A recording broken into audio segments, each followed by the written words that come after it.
Okay, hello, everyone. Welcome to our third annual Grande Fête de Bourgogne. Very excited here to be hosting a week of Burgundy events, both tastings on Zoom, culminating in a two-evening auction Thursday and Friday night with some spectacular Burgundies in there as well. So we hope to have you join us all throughout the week. We're very excited here to have two of the greatest owners and winemakers in all of Burgundy. First, I'd like to introduce Lily Mirabelle Friedman, our own Acker superstar and wine and food expert, working with Acker. Hi, Lily. How are you? Well, thanks, John. Nice to be back on Zoom. Nice to be back. I am, of course, John Capon. I'm the owner of Acker, Maryland Condon, America's oldest wine shop, the world's largest wine auction house. We are celebrating our 201st anniversary this year, and it is with great pleasure that we kick off our third annual Grande Fête de Bourgogne with two of Burgundy's brightest and best stars, Véronique Drouhin and Jean-Nicolas Méo. Welcome, Véronique and Jean-Nicolas. Thank you for joining us. Thank you, John. Hello. So, how is life in Burgundy? Why don't we start with you, Vero? What's going on in Burgundy in cold February right now? Yes, it's cold February and it's very quiet. So I have to say we can't wait to see our friends coming back because Beaune has been very quiet since last March. But beside the fact that the city is very quiet, the wines are doing great. So we're very excited about what we have in the cellar, what we are bottling. So speaking of 2020 vintage, of 2019 vintage, starting to be gently going to the bottle. So all is good. It's just a bit sad that we can't welcome our friends here. Right. And Jean-Nicolas, pretty much the same for you. I mean, normally you might be traveling this time of the year as well, around January and February, right? Yes, it's a good time to travel because in general I go back to the vineyards when they start to grow again. So we have some time at this moment of the year. And actually, although it's quite depressing in Burgundy, it's cold, it's damp, it's raining all the time. But I'm quite happy to be here because I'm usually in New York at the beginning of February, and one trip out of two I get stuck by snow in New York. So this is not great, not a great prospect. I've had many experiences, and so it's every time we're taking chances. So at least in Burgundy, we don't have to deal with that. Well, I guess you're just stuck in the snow in Burgundy this time of the year. It was snowing recently, right? So there's snow on the ground. Well, just to remind everyone, all who's participating in the Zoom event, you can use the chat if you have any questions for Véronique or Jean-Nicolas. Feel free to fire them in on the chat. Make sure your settings are switched to all attendees and panelists so everybody can view it. In fact, I'll get my chat open right now. There we go. And we will try to get to everybody's questions or comments if we can, but a lot to get to and unpack here with two winemakers and vignerons here from Burgundy in this very special session. So we know that Burgundy is kind of more like a small town than a large city, even though there are many villages or villages or village in Burgundy. It's still one kind of small, tightly knit community.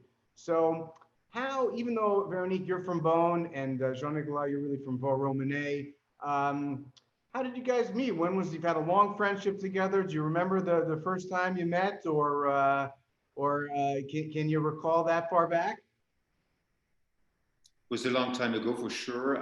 We've had, I can't recall actually, we've had many occasions between, in work and maybe it was through Michel also that we met, but that was for sure a long time ago. Yes, that's very true. A long time ago, I don't remember either when, but it always has been great. And I have to add that beside the wine, because we often like to talk about vineyards and wine and taste, but we also love music. So Jean-Nicolas and Nathalie and Michel and I, we love to also meet to go and listen to music in Dijon. Very nice. So Let's talk about 2017. We have some Echezos. Everybody's drinking 2017 Echezos this evening, and I've been drinking a lot of 2017s, Young. Yes, I'm going to start to pour a little bit. What is your take, Vero? Let's start with you on the 2017 vintage in general. Talk to us about it. Well, in general, I have to say we were so happy in 2017. And one of the main reasons is, of course, the grapes looked beautiful, but there was a lot of it. And it had been a long time since we had seen such a lovely crop. So it's the 1 year where we filled our cellars back again. And then after that, not so much. 18 and 19 are not so generous. But beside the fact that we had a great crop, generous crop. The wines are, to me, I call that vintage the charming vintage, because the wine deliver a lot of grace, a lot of delicacy. No matter where you are, they are really lovely. They have a nice substance, but they just show a lovely beauty. They're very, I think, approachable even when young. And they do have hidden potential, maybe not like the 05s that you might try, maybe not like the 15s. But to me, it's in that category of lovely vintage that you will be able to approach. Yeah, I don't know, Jean-Nicolas. Yes. No, same.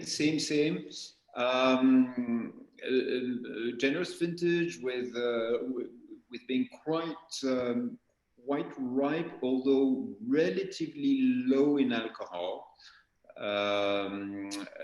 So we are. Of the last 5 years, it's probably the lowest in alcohol since 15. Not a bad thing. So which is welcome. We don't really want to get used to drinking 14+% Burgundies. So that's very welcome. This is a vintage which is quite low also in acidity, so that explains why it's approachable.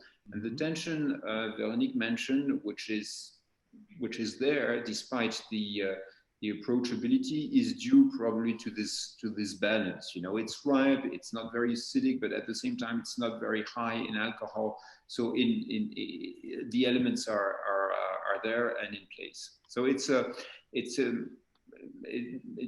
very nice vintage. I will say more as we go on, but it's a very nice vintage. Does it remind you, Jean-Nicolas, of another vintage or two or three that you might combine together to give some reference for the collectors watching right now?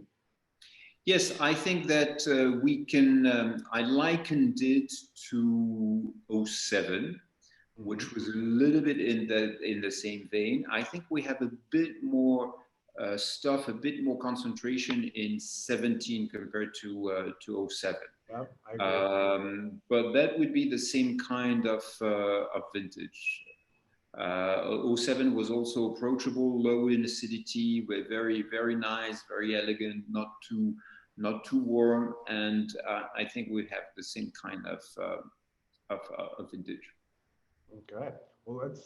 These are both delicious. I actually opened these wines up last night because I was kind of like, I wanted a glass or two, and I'm like looking at them. I have 4 wines to taste here today, and generally I can't drink 4 bottles in one day, as much as I love to drink wine. So I said, let me try them. I opened them up last night, and I had about a glass or 2 of each, and then I put the cork in. I put it in the fridge, and let them kind of open up overnight. And I tell you, for young vintage like this, I think that is like a great way to go. I mean, now they're even singing even more, and there's more fleshiness, and you get the chewiness of the fruit, and they're just really, they're drinking fantastically. It's kind of a vintage that you can drink young, and it's a vintage that's in the marketplace right now. So I think I highly recommend people to give it a chance. Everybody got, carried away with 15 and 16 a little bit. Because there's such great vintages, and then 17's kind of like in the shadows a little bit, but I recommend everybody check it out for sure. So Vero, let's talk about Echezos. Now you each have parcels about 0.4 hectares or so in Echezos. Now Echezos kind of like, is it part of Vosne Romanée? Is its own kind of identity by itself? What do you think about the terroir of Echezot and its place relative to Vosne Romanée? I think Echezot really belongs to the climat of Echezot. I wouldn't put it in the Vosne Romanée. It is included because it's really behind the Clos Vougeot. It's between the north part, Musigny, Clos Vougeot, and then Vosne Romanée on the other parts. But to me, Grand Echezot and Echezot is the only village that doesn't have the village within the vineyards, if you take all of them. But you have Flage Echezot, which is on the other side. So that is why it's a bit confusing. But it has its own appellation. And I think it does have its own identity, its own terroir. It's really at the bottom of that hill from Chambol, and you stay on that plateau before you go up on the hill of Vosne. So it is definitely not like Clos Vougeot. It is not like Chambol-Musigny, and I don't think it resembles Vosne Romanée. So yeah, it's its own character. Interesting. And you have there's 11 lieux dits within Echezot. And so I know Jean-Nicolas, Rouge du Bas that's where all your Echezot comes from, one of these lieux dits. And so what does that? How does that parcel? How do you work with that? How does that affect your Echezot as coming from one lieu dit as opposed to a blend of different lieu dits? I think it makes it very interesting and very special. Obviously, I would like to have more. Just so having said that, you know, and to see the differences between the lieu dits. But yes, it's interesting because Echezot is a relatively big Grand Cru with different parts. The Rouge du Bas, if you know French, it means reds from the beneath, which, contrary to its name, is actually on top of the hill.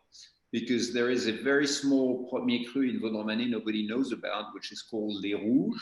It's very small, just a few vintners have it. Among them, the most important is Grévaux. So it's very, very small premier cru, and Les Rouges is located just above, of course.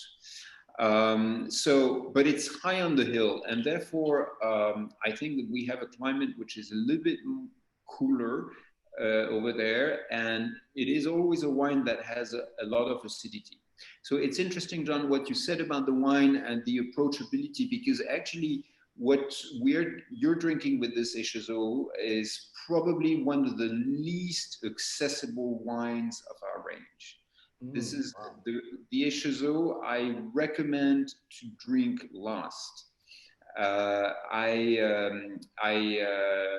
remember that in 17 it was more approachable, nicer, easier than usual. 17, 18, by the way, same thing with the two vintages. But still, Echezot has our Echezot has a capacity to age because of this coolness, because of this acidity, and therefore the fact, if indeed what you said was the reality, and if you're not flattering, if this Echezot was approachable, that's a very good sign for the vintage, and really a sign that this vintage is accessible. And this is what I'm actually tasting today also.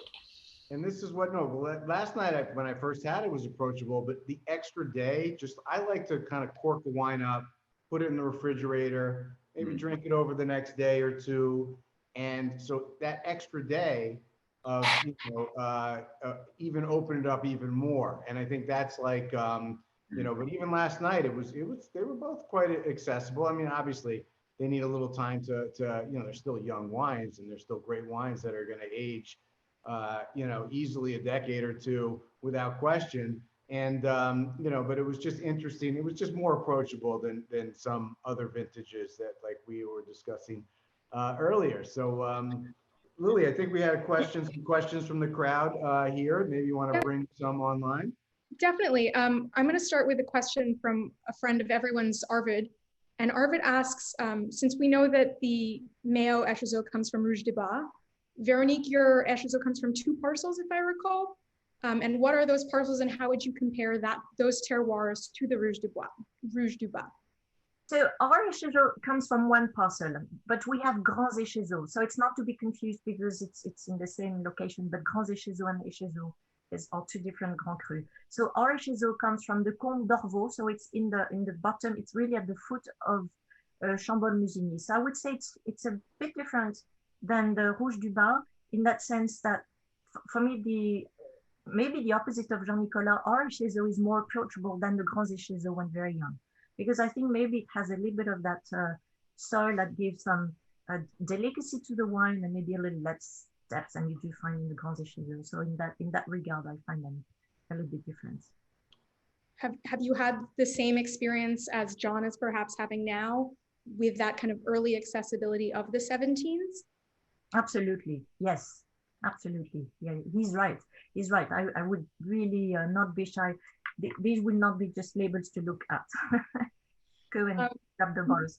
Another question we got, since we've talked a little bit about 17, is about the 18s, which are just starting to come to the market, especially in New York.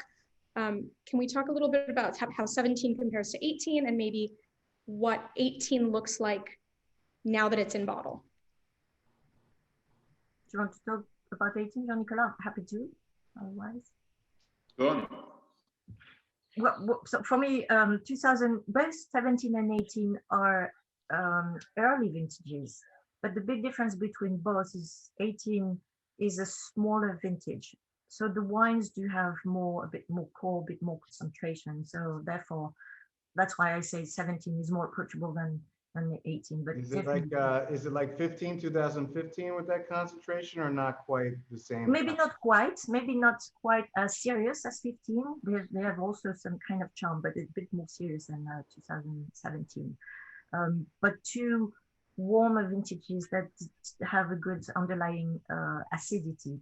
This one, the 2017, has a little less, as Jean-Nicolas said. It's a bit more soft. With the acid, 18 is a bit higher in the acid. We had a little more sunshine, but it's interesting. I think in 17 we started September 1st, and in 18 we started August 29 or 30. So, pretty close, yeah, pretty close. So Jean-Nicolas, maybe we'll ask you about 2019, since Vero gave us the 2018, because these are the vintages that are coming to market. These are the vintages that consumers have the opportunity to buy soon. 19s are starting to come, I think, on Premier, and in 2018s are starting to trickle in the market too. So tell us about 2019 in Burgundy. So we have a streak of warm vintages in Burgundy, and since, as I said, since 15. So yes, 17 would be, I think we started on the 6th of September, and 18 we started at the very end of August, and 19 we started on the 13th of September, if I recall well. 19th would be for us the highest in alcohol degree. We're quite high. We're at 14.5%. So this is that is a vintage which is quite intense. It is also for us the vintage that has the highest acidity. So fortunately, this acidity, at least at the beginning of the vinification, balanced this extreme ripeness that we got and that we can see that we could see in 19. So I would range 17 and 18 in the soft vintages. Maybe we don't have in 18 here as much acidity as Véronique was mentioning. We have a bit more concentration in 18 compared to 17. So I think that the vintage will age and needs to age. There is again this accessibility, this charm, and this freshness of the 17 vintage, which is really likable. And you know, it's not like this 17 vintage is not going to age, but I think it very well may be more interesting young than old. Of course, for the Grand Cru, it's still too early, etc., etc., etc. And maybe if we do consume and open a Grand Cru, 17 Grand Cru, you should do as you did, John. But in general, if you need to keep some bottles for an anniversary or something, that's fine.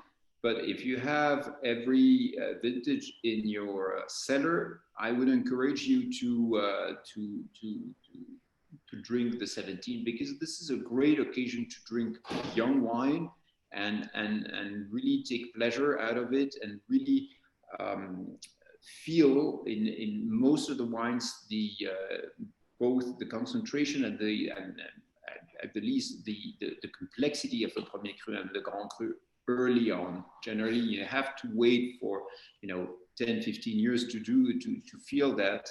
And I think that in 17 you're really going to be able to feel that early on. And it's not going to be the case with 18. Of course, 18 with small wines, it's going to be really nice also, but I recommend more cellaring. And with 19, same thing, more cellaring with 19.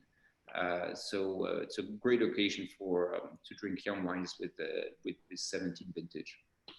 I think that's great to hear for the consumer, because so the wines come out and I know we want to try them, so it's nice to have a vintage that we can not feel guilty about opening and drinking. I've had a bunch of absolutely.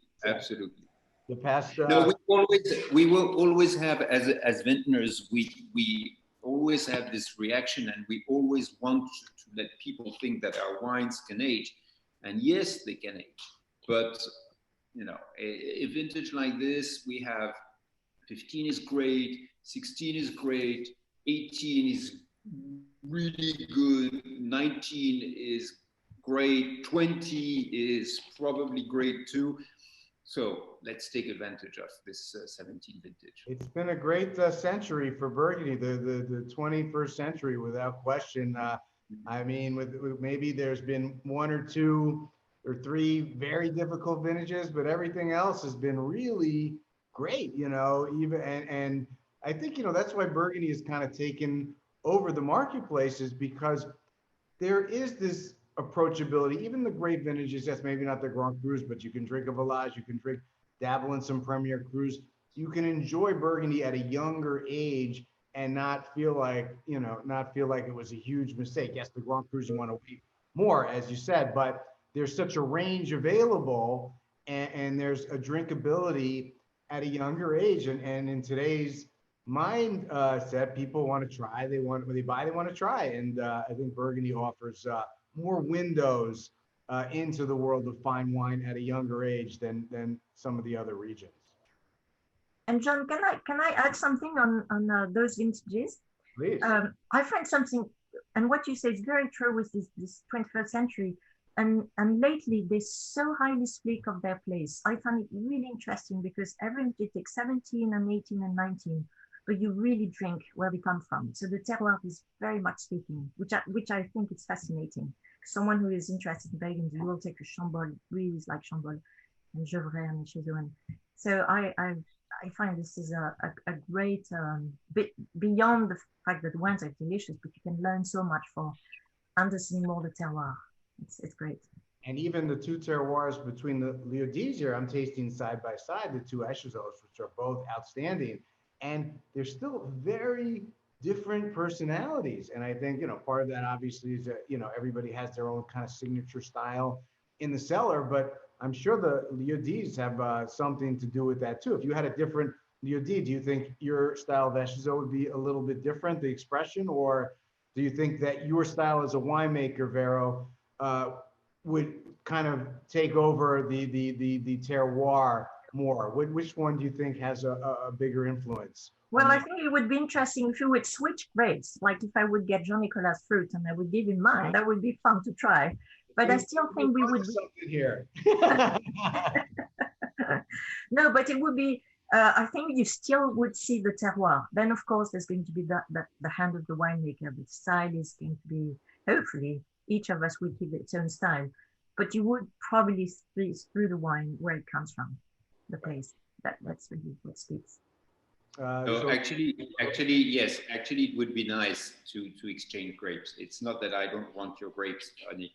It's I'm saying so because actually it is also a system, And especially, I think that it's very true for Grand Cru.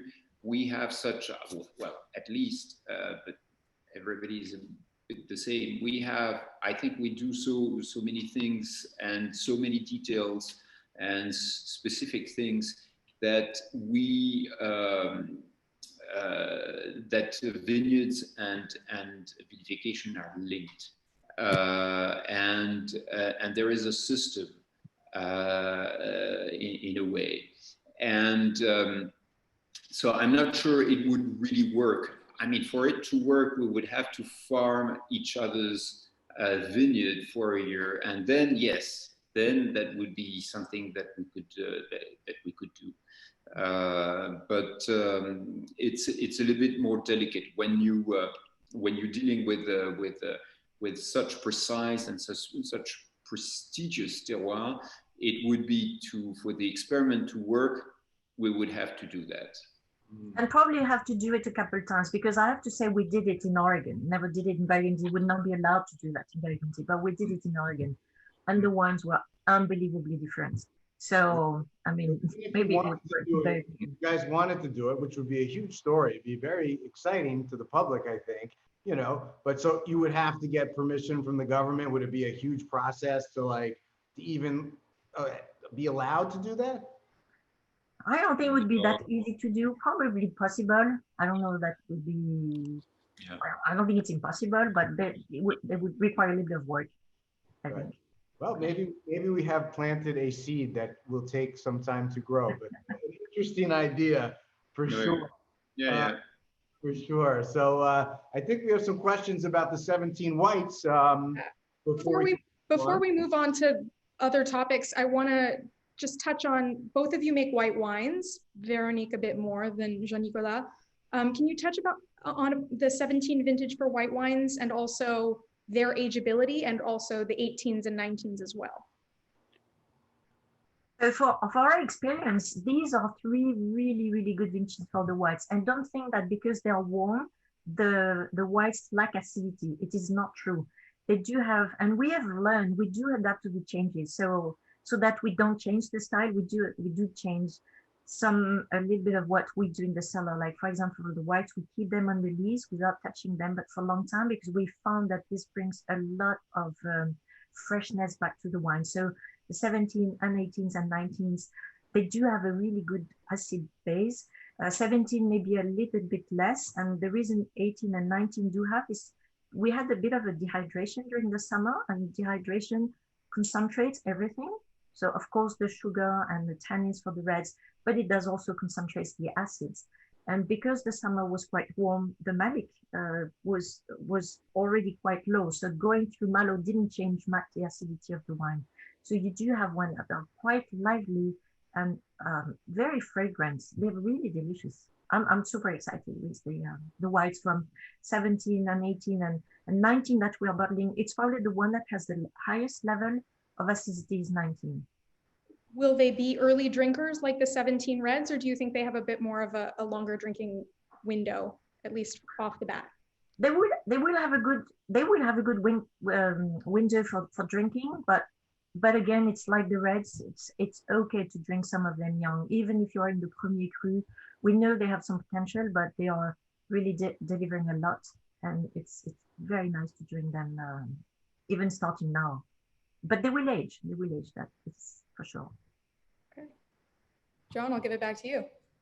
Okay, yeah, I can say from my experience, I think 17 whites are spectacular. I am just like in love with the 17 whites. I think they are one of the best vintages of white this century. I'm a huge fan. I mean, you know, whether, you know, and they're intense. They have an intensity, you know, while the reds are very suave and stylish, the whites seem to have an intensity. So, you know, I'm very bullish on 2017 whites. I haven't really gotten into the 18s or 19s. Now, Jean-Nicolas, you just recently started making Côte Charlemagne, or it's been a decade or so. How long have you been making white wine? What's your perspective on these recent vintages? Well, I'm less of a white wine specialist, but I like to. We have a haute côte which is called Clos Saint-Philibert, which I've been doing since '92. So I've learned with that vineyard, and yes, you know, I recently I just said about grapes that. You know, vinifying somebody else's grape is with the Grand Cru is not so great, and so on. I make an exception with Carton Charlemagne because I cannot help myself, you know, toying with this and playing with these great grapes being so close. So yes, I do a few barrels of Carton Charlemagne since 2011. Yes, it's been great year after year. I have a slightly different take than Véronique, which makes me suspicious that she has done better than I did in 19, because for me, the greatest vintage of the three is 17. I'm a bit like you, John, in the sense that I find that 17 Chardonnay is really very balanced. It's ripe, but it has acidity. 18 is for me is not like the reds. It's not super ripe, which is good in a way, but we had a big crop, and not the Carton Charlemagne, but some of the supplies I had I had to work on, because I found that perhaps the crop was a bit big, but they were, you know, not as ripe as I would have liked, even in a very warm vintage like 18. But I'm talking about village wines. And 19, it's a bit the difference. I have probably picked 19 too late. They're very ripe, very rich hours, and it's good, but it's big, bold Chardonnays, and I prefer the 17 style. Okay, we have a couple of interesting questions before we move on. Maybe one for Vero about the 14s, and then maybe one for Jean-Nicolas about the warmer temperatures. You want to bring those online? One was a question about acidity levels for whites, Veronique. The 14s versus 19s. Are you able to give us a comparison, perhaps, on the acidity between the two vintages? Yes, it is actually in those are two vintages with very good acids. Maybe 14 is higher than 19, and certainly the alcohol in 19 is higher than it is in 14. I think 2014 is stunning vintage for the whites. I do like the reds too, but the whites obviously was very high.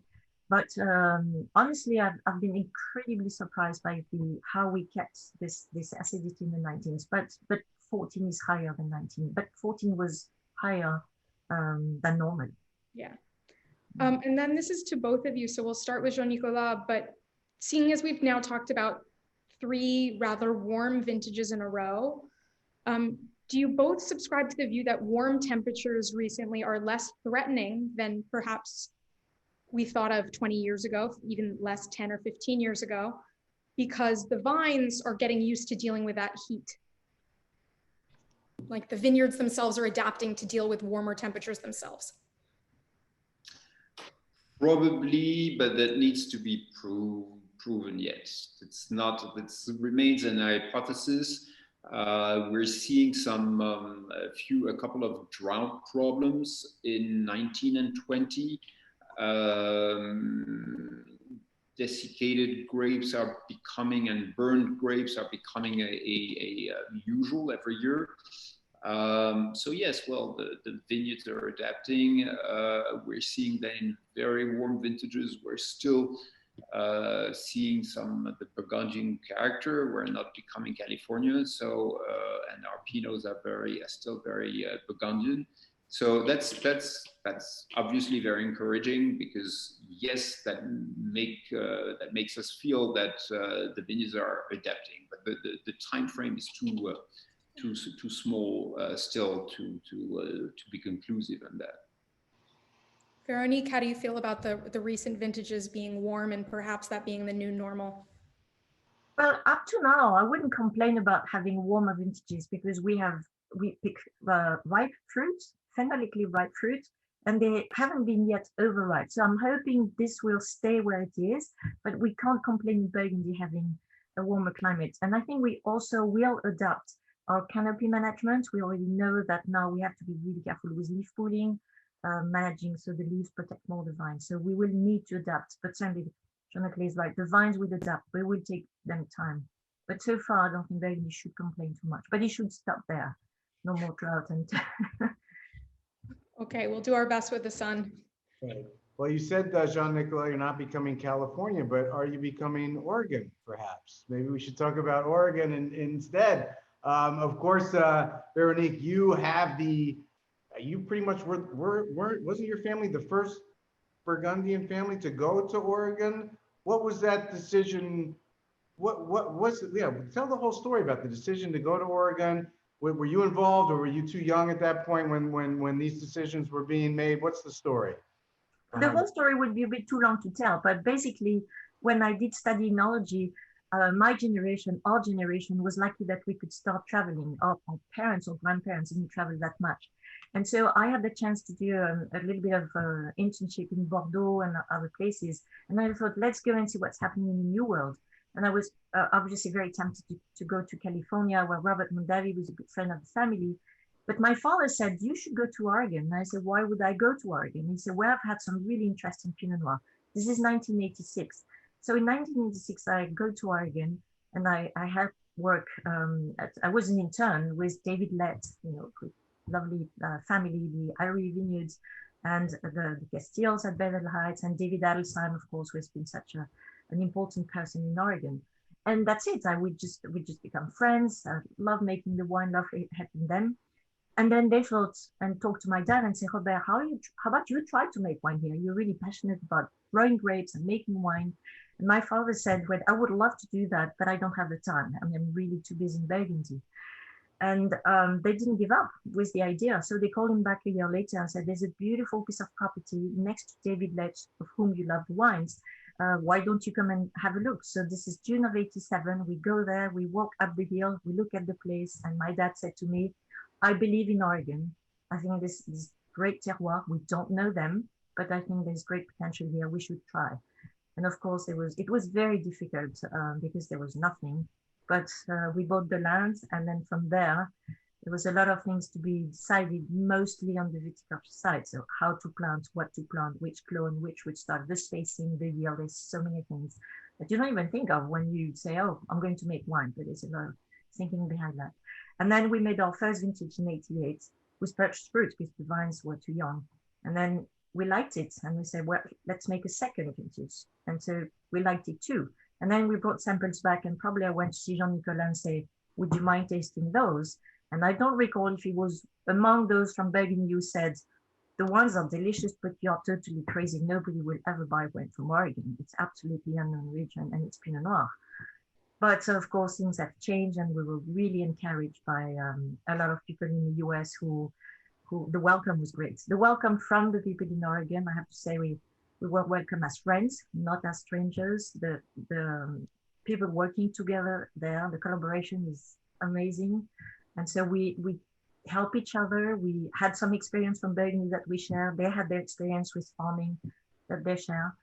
And we built the winery, and we now are really no regrets. It has been a bit tough on the family side because Oregon is not that close. Yeah. Timing is a little difficult, but every night I have my little talk with I reside in Burgundy, so I've been doing a lot of trips to Oregon in 33 years. Last vintage was my 33rd. Years. I mean, that's and how do you feel? Do you feel that Oregon is there progress from a regional standpoint? Do you feel like the wines are getting better? Do you feel that the wines are meant to be drunk sooner? like, you know, in that, I know some of them have aged, like the Irie and some of the old Ponzi's, and there are some that have great ageability. But do you think that the appeal is more of an earlier drinkability? What, in general, what do you think? Where's the region heading? Where is it right now? It's a very good question, John, because that is a question we did get back then in '88 when we showed the wine. People would say, so what do you think the potential of this wine is? With the experience and with tasting the wine, we thought, just to be safe, we would say 8 to 10 years, the wine it should be no problem. Now, 33 years later, we can go back to all those vintages back to '88, and all of them are drinking well. So the answer to the question is, we did not know, but yes, they do have a great aging potential. But that doesn't mean they are not good when young. They drink, it's like Burgundy, they drink well. The thing is, it's not Burgundy because it's Pinot Noir, but it's totally different soil. And that is what is fascinating there. We work with a volcanic soil, Burgundy, it's limestone. The climate is somewhat similar, not exactly the same. It doesn't rain all the time in Oregon, despite what you could think. Summers are very dry, and like Burgundy, where we can get rain. So there's a lot of common things, but there's a lot of differences. And of course, the terroir is the main one. So there are differences into the Pinot from Oregon, but the idea behind making wine there is just to produce a very elegant wine, or something that delivers what Pinot Noir is about, complexity and refinement and all that. So fascinating journey, I have to say. Well, that sounds like a fun tasting. I think when we start to do tastings again, I'd love to check out 33 vintages of Domaine Drouhin in Oregon. That sounds like a good event. Perhaps for the Grande Fête in person in 2022, fingers crossed. And Jean-Nicolas, tell us your Oregon story. I think how long have you been making wine in Oregon, and what made you make the jump? Since 2014, okay. And so we have a few vintages. It's still a very young experience, but it's been quite fun since. And yes, well, I've been partnering with an old friend of mine, Jay. We more or less met. We didn't meet through Véronique, but Véronique was very instrumental in telling us that we should make wine in Oregon. So that's in part thanks to her. And yes, Jay was looking for a vineyard and an activity in wine, and Oregon made a lot of sense. And he talked to me at some point in 2012, and that's how it started. And I must say, I was really blown away by Oregon. I really love the place. It's very beautiful, of course. People are really great. And what is really interesting about Oregon is that it's finding its own way. There is a diversity of wines in Oregon, which is really interesting. And it really mirrors what we're doing here in Burgundy, and the fact that, yes, of course, it's mind-boggling for the consumer to have two HSOs tasting so differently. But we have our own style. And in Oregon, it's the same. People are able to express themselves with their own style. For example, you probably know, I'm not a great fan of whole clusters and whole bunches. It's not what we're doing. And but nonetheless, there are many wines I like made that way. But I find that Oregon is, outside Burgundy, the only place where really people succeed in with that kind of vinification. I've tasted from other places. Yes, well, okay, but really, a few places in Oregon really succeed and are making a good job with that. And this is for me the only place outside Burgundy where it's coming really of age, and it's really convincing. And yes, people there are really a diversity of wines due to the various terroirs of the Willamette Valley, and also to the various wineries, which is really important. And this is certainly one of the big assets of the region. Oh, that's great. That's great.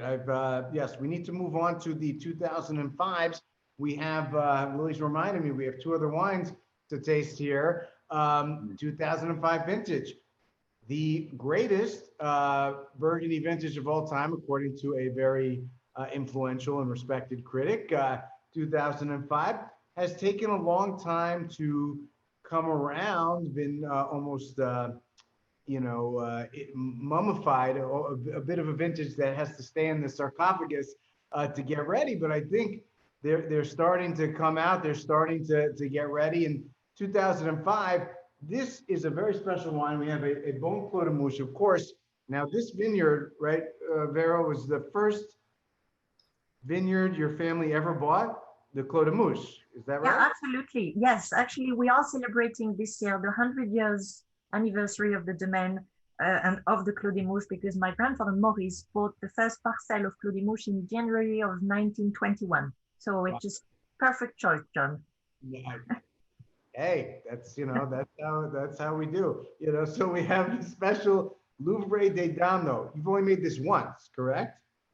We actually made twice Louvre des Dames. The first time was in 2000, but only a white, and the second time was in 05. And that requires just a little explanation of why Louvre. Yeah, a Louvre in Burgundy is a superficie. It's a size. It's one Louvre is 1/24 of a hectare. It's 420 square meter. This is what a man could work in a day in the old time. So we still talk about Louvre. And that year in 2005, we picked one Louvre of Clos de Mouches, but what is very particular is the grapes were pressed on. For those who have been to Beaune and visit our cellar, we have an old 16th century wooden press. It's a beautiful piece of it's a big press, but it doesn't press a lot of volume. So one Louvre was plenty of fruit, and that was pressed on the 16th century press in 2000 and in 2005, where we did both the white and the red. So it's a very neat wine. We only had 4 barrels made, and that's why we called it Louvre des Dames, because in 2000 it was the only woman who helped pick the fruit. Yeah. And so how come you haven't made it again? Just decided to, it was like, will you ever make it again? Or do you think this is it? It's a one-time thing and that's it? Well, I'm hoping to make it this year, because it's the 100 years of the Clos de Mouches. It takes 1 year. We should do it. I think it's this year. But it's a lot of work ahead of time, because the press is wood. And so you have to water the press like a month ahead of time, of course, clean it. And then the process of pressing is all done by hand. But it's amazing to put back to life something that was asleep for so long, and that escaped the Révolution Française, where most of those old presses did disappear. So beside the fact that you make wine like the monks used to make it, it's also going back in history, and then the élevage is as usual. But yes, I'm hoping this year we make 2021. I think after call me when you do that, Véronique. Call me when you do that. I absolutely will. Yes, and you can come and help turn the wheel, because it's quite it's a big emotion, because the press may kind of he goes back to life, so he cracks, he sings. It's a very, very special moment. So the first time we did it was in actually 1980. We didn't call it Ouvre des Dames, and the idea was to put ourselves back in the time of the monks. So no electricity, no sulfur, no sugar. So we just made the wine like if we were back then, and it was not a particularly easy vintage 18. You would have loved it, Jean-Nicolas. I will call you for sure. We've gotten you some free labor for the next cuvée. That's amazing. It's going to help it. Now I think we need to see it. I would like to see it once every 10 years. I don't want to be pushy, but based on what I'm drinking right now, I mean, I'm curious, because I don't know when the last time you had this wine, but this is one of the most concentrated Beaune wines I've ever had. I mean, it's delicious. And do you think that's the vintage? Do you think that's the press adds some sort of special, magic to the wine, or what do you think? I want to believe it's both. I think the vintage really delivered a lot. It's a Beaune Premier Cru. You're right, John. It's not a Grand Cru. I mean, if you would tell me from our Clos Vougeot, or I would say yes, it's normal, but it's a Beaune Premier Cru, which normally is not that deep. So I think the vintage has a lot to do, but I want to think that the way we press the fruits, very, very slow pressing, it's very gentle, has to do with it. But I have not tried the wine in a long time, so I'm happy hear what you say. I'm happy to hear that. Now's a good time to revisit it. And Jean-Nicolas, have you ever had a 2005 of your wines that are ready yet, or what do you think? Yes, it's a vintage that is a bit that has a lot of tension, but is a little bit tight. It was a vintage that was very ripe. We started early, but that had a lot of acidity still.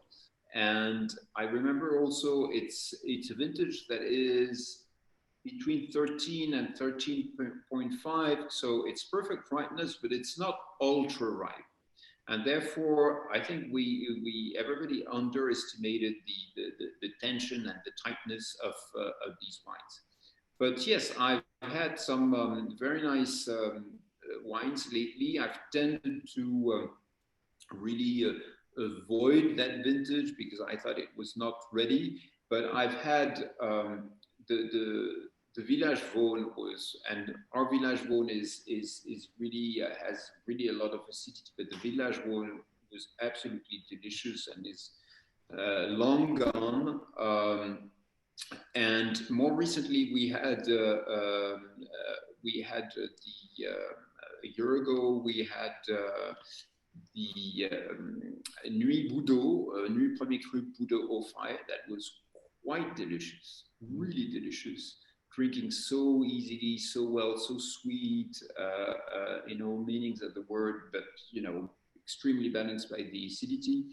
And of the Grand Cru, which I tried in altogether about 18 months ago, of all the Grand Cru, the Clos Vougeot is the most successful. Needs some work though, in terms of aeration, preparation of the bottle, and that kind of thing, but it does open up in the glass.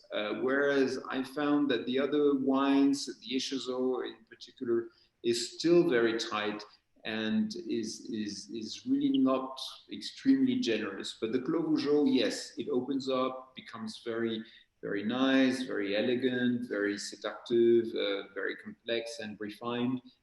The way our Clos Vougeot is, we have a piece which is right next to the castle, low soil, not so it's a wine that is not it's not a maverick of a wine, it really favors finesse and complexity. So that shows in that 2005, and that is beginning really to be drinkable now. Yeah, I mean, obviously, Clos Vougeot, you have a long history, your family has a long history in Burgundy, just like the Drouhin family, and you guys own the Chateau de Clos Vougeot, and you basically gave it to the Testament, right? Your family gave it to the Testament, which was an incredible donation after World War II. So what does Clos Vougeot mean to you? Like, it's kind of, there's a lot of producers in it, and there's some producers that make incredible wines, but there's a lot of producers that maybe don't. It's kind of, how do you describe the vineyard? I mean, I remember, I don't know if I shared this with you, but I did a blind tasting at the Nantucket Wine Festival, which was a special event, and it was 99s, and it was 15 wines. There was DRC there, and Rousseau, and all these great, all the top wines. And the Méo Clos Vougeot was blind. Everybody voted, and the Méo Clos Vougeot won the tasting, which I'll never forget. It was like a big, like, wow, it was like a thing. So obviously, yeah. Great. You have some good land in Clos Vougeot, but talk about the vineyard in general and how to navigate through it. Yes, well, what you described is very interesting, because Clos Vougeot can be like this. As I said, it's not a big blockbuster kind of wine. It is a refined place, and our place, I think, as you mentioned, there are many different Clos Vougeots. Not only because of many owners, but also because of the terroirs within the Clos Vougeot are very different. And of course, everybody more or less knows about the top, the bottom, etc. But that's not really the most interesting, because even among the top of the vineyards near the castle, the land, the terroir is very different.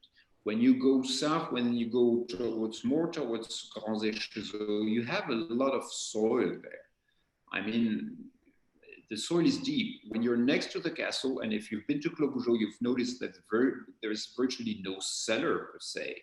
They say cellier, they don't say cave. And it's not deep in the ground because the castle is built on the rock, on the bedrock. And so our land, which is right next to the castle, there's virtually no soil. It's very shallow. The roots have to go between the blocks of stone. So I think that explains why our wine is a bit more delicate and refined than other Clos Vougeots, which in general have the reputation of being firm, big wines, but it's not at all the case of our wine. So yes, there's a lot of diversity in the Clos Vougeot. I think my take on that wine is that it should still be in the monopoly enough.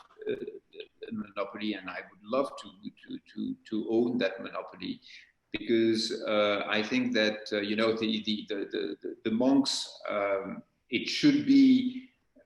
We should make some blends. We should make a first wine. We should make a second wine, and perhaps a third wine, like the Bordelais do. The monks left absolutely no recipe. You cannot find. I mean, this thing about top, middle, and bottom. This is something which is made up because it's not rooted in a history. You will not find, and if you do find something, I'm really interested because I've never found anything like this. You're not finding a book from the monks saying, well, the best cuvées come from that part of the Clos Vougeot and that part of the Clos Vougeot, and we found that in general the best blend, it's a little bit of this, a little bit of that. No, you don't find that. You don't find that. So I guess it depends on the years. Maybe some places in some years were better than others, and it varied from vintage to vintage. But that explains why, beside the different styles of the various domains, that explains why there is a lot of variation in Clos Vougeot. Inside the castle itself, it is very different. Well, this 05 is, starting, it's still young. I mean, I think it still has 10 or 15 years before it really starts to hit a plateau, but it could be even longer to hit that. I do think, and I see, but the one good thing about tasting these 205s, and I've started to dip my toes in the 05 waters again, because like you, it was kind of like, every time I had it, I felt like it was too soon, or it was a waste, and it didn't show for many years. And now I'm starting to say, well, yeah, it's still young, but it's showing a little bit. So I think it's, I think it's okay to start dipping your toes in the 05 waters, is what I'm trying to tell everybody who's joining us and watching us today. No, definitely our premier cru, I mentioned the Boudot, but the Numergé, the Beaune Clos are certainly approachable. And the Grand Cru level, it's still early, but starting with the Clos Vougeot, it's a good start. And then we can wait for the Richebourg, or even the Brûlé, or not to mention the Croix-Parentout, but that is for later on. But the Clos Vougeot, it's starting. I think it's exactly how you described it. It's beginning to be rewarding. Yeah. Two great 05s. And so Lily, before we wind things up with a little Vosne Romanée conversation, we have one very PhD level question from the crowd from my good friend Sid. Nice. Yeah, Sid asks a very pointed question to both of you. If you'd both comment on the latest updates to prevent or lessen spring frost and hail damage in Burgundy, like silver iodine cloud seeding. Wow, I've never heard of that, honestly. Yeah, this has been a technique that is still somewhat used. The idea is you shoot a rocket in the cloud and you prevent the stones to grow. So it won't prevent the the hill to fall, but the pebbles will be smaller than well, that's the hope. The problem with that is you have to shoot it at the right time. And also the problem is some neighbors complain because they say when you shoot in the cloud, it moves the cloud over to our vineyards, and then we get the problem. So it's not an ideal solution. Honestly, nothing really totally easy has been found. There's a lot of various tools. What works the best is the candles, but it's very time consuming where you just put the candles in the vineyard and then you have to, you keep monitoring with that's connected to your phone, and when there's a warning, and you wake up, usually it's around 4 a.m., you go to the vineyard, you light the candles, and until the sun rises, you're at risk, and then it's not. The water spray is working very well also. That is widely used in Chablis, but it's consuming a lot of water. So you need a big reservoir of water. So we couldn't do it in all of the vineyards, and even Chablis, just the Grand Cru are protected. So frost, spring frost is still a problem. In 2017, there was a huge a warning, and then we burn straw because that creates a cloud which prevents the sun to burn the fruit. So there was a lot of controversy about that because we created a lot of smoke locally. So yeah, I don't know the experience of Jean-Nicolas with the frost. We face it almost every year, and obviously Chablis is one of the regions that can be badly buffered. So there's tools, but nothing is really ideal. And nothing conclusive on our side. I think that it might be a little bit more of an issue for our Chardonnay because, you know, Côte de Beaune being a little earlier than we are, and in general, Chardonnay being a little starting its cycle a little earlier to Pinot, it's a bit more of a problem. But no, the silver thing is used for hail, not frost. It works. Although it's really difficult to know how it works. There is a kind of system right now to protect the region early on from this hailstorm. We'll never have really the proof that it works because we need the control. And of course, we cannot have a control per se. And for frost, yes, it is a problem because with the milder winters, we are more prone to spring frost than before, and there is, for the moment, no real good system. Candles, as Véronique said, right. difficult to do. Is it? It seems like the Côte de Beaune has been hit harder by both hail and frost, at least this decade. Is that a normal thing or is that a random thing? I mean, Véronique, you have obviously very significant, you know, holdings in the Beaune with the more white wines that you make. Do you feel like has it always been like more of a Beaune problem than a Côte de Nuit problem, or it's a universal problem? No, I think you're right. It's more lately more a Côte de Beaune problem, and we're not too sure why, but absolutely. 2012, 13, and 14, this was a lot of hail that destroyed a lot. To give you an example, in the Clos des Mouches, 3 years in a row, we produced about 10% of a normal crop. And then 15 was very small because the vines were hard to prune, didn't yield much. And then 16, we got this big frost. But again, most of it was just on the Côte de Beaune. So the Côte de Nuit has been less affected than the Côte de Beaune. So I recall when I was a kid that it was always episodes of frost or hail, but it was very local. It would be one vineyard, and it could be in the Côte de Beaune or it could be in the Côte de Nuit. But now the storms are bigger and they kind of swing around and they really do a lot of damage on a large surface. But why is the Côte de Beaune? There must be some explanation with the climate and maybe the orientation, the shape, and maybe woods that have been cut on the top. I'm not too sure, but you're right. Yeah, the Côte de Beaune has been more brutally hit. Yeah, something similar happened in the Côte de Nuit, not as dramatic because it was not 3 years in a row, but we had in Vosne Romanée, we had 73, 79, 83, which was, and 79 in particular was devastating. There was nothing left. When I started, it was age 9, so that was still fresh in the memories, and this was a subject I avoided. You know, if somebody was saying 79, I really tried to avoid it because it was a catastrophe. But you know, I would be stuck with 2 hours of conversation with 79. That was my main reason. So it was really bad.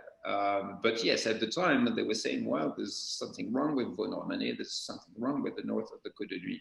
So, you know, I've actually been in a hailstorm in Burgundy. I was with Sebastian and we were just driving along, and all of a sudden it's like the wrath of God just like comes down on you. We're in the car, like we had to like pull over and stop. And like, oh my God, you know, it's like it's a unique thing. It doesn't really happen in many places in the world. It's probably yes, probably. Yeah. It's a very interesting. Quite impressive, yes. But so lastly, before we're running over a little bit, and thank you for hanging tough and staying with us and everybody. So Vosne Romanée, obviously a special place in each of your heart, and you know, first Vero, Petits Monts. It's kind of become this very, you know, I think you're the person that really brought attention to this vineyard, and it's a vineyard. Your family owns many vineyards. You know, it's not you. Obviously, you're both a négociant and you make estate bottled wines, and this is one of them. This has kind of been a pet vineyard for you and a favorite of yours. Tell us about your love affair with Petits Monts. Yes, thank you, John. Yeah, this is probably our best kept secret wine of the portfolio, or was. Yes, the Petits Monts is for me an extraordinary place, because you take that little path to go to the vineyards. You go that little path between Romanée-Conti and Richebourg, and then you walk by La Romanée, and then you arrive at the level of Regnault, and you have Petits Monts, and then you would have the Cros Parentout that swings a little bit more to the north. And so if you go to that vineyards and then you turn around, it's just an incredible location, but not just for the view, of course, because at your foot you have like the world is at your foot over there. But the soil, the nature of the soil just produces wine that are year after year amazing, just extraordinary wines. They're more like a Richebourg style, I would say, than a Tache, but they age very well from the start. They have balance, they have purity. It's just a beauty. It's a very difficult access, so that for me it's a vineyard that has never seen engine, because we can't go with a tractor, so everything is plowed by the horse. So it's the soil is not compact.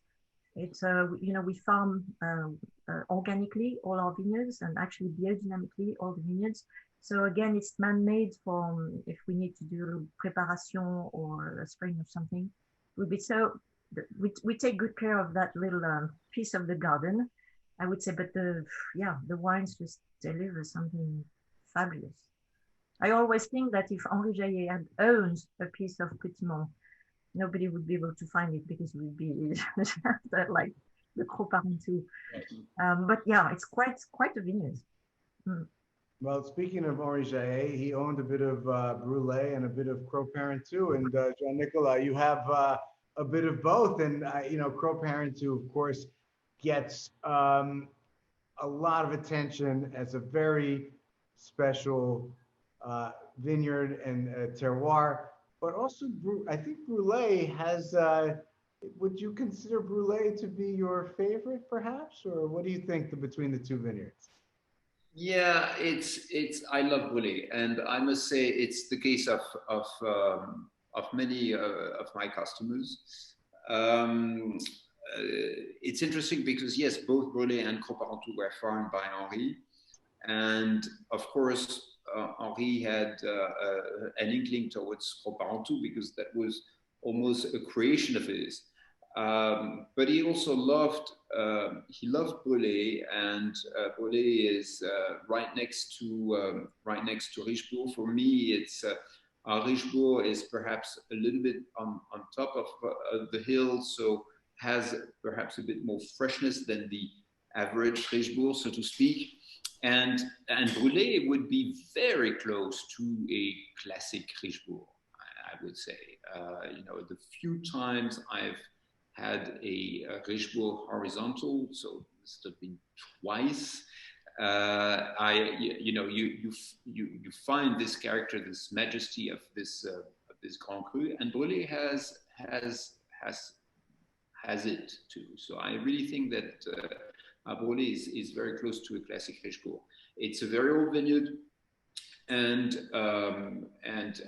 the yields are low, and there's a very good concentration. It starts by being so majestic, so big wine, and you're thinking, oh, okay, I get it. We'll have a big wine, and no, and not at all, you know. And it ends so lightly, so finely, so minerally, and this is for me exactly the definition of Vosne Romanée. You know, it's the best of both worlds. It's the concentration of anything like that in the Côte d'Or, and yet it's not heavy, and yet it has a lot of elegance. And this combination of power and elegance that you find in Beaujolais is, for me, typical of our great village. Spectacular. Yeah, I've had some brulees recently, and every time I have it, it's just incredible wine.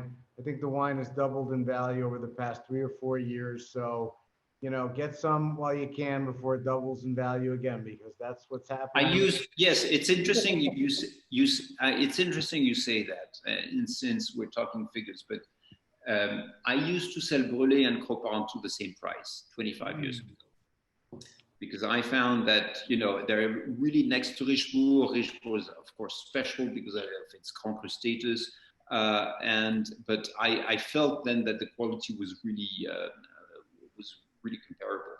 And of course, because of the demand on Croc-Parentout, I was not able to do that, to continue that. But two ways to see it, and one way to see it is just what you said. The Brûlé is very cheap. I think, yeah, Brûlé is starting to coming out of the shadows of Croc-Parentout, at least relative to Méo, for sure. Well, listen, guys, thank you so much. This has been an amazing session. This has been a great kickoff to our week, our Grande Fête de Bourgogne. It has been such an honor and privilege to host both of you at the same time. An incredible session, and maybe next year in 2022, we'll welcome you guys into to New York to do a few events. Fingers crossed. And, our feet in the snow in New York. Right. We'll get the snow out of the way. I'm going to work on that. I'm going to make a few calls for you. No snow. Great. All right. Great. Thank you both. Thank you so much. Bye-bye. Bye-bye. Bye-bye.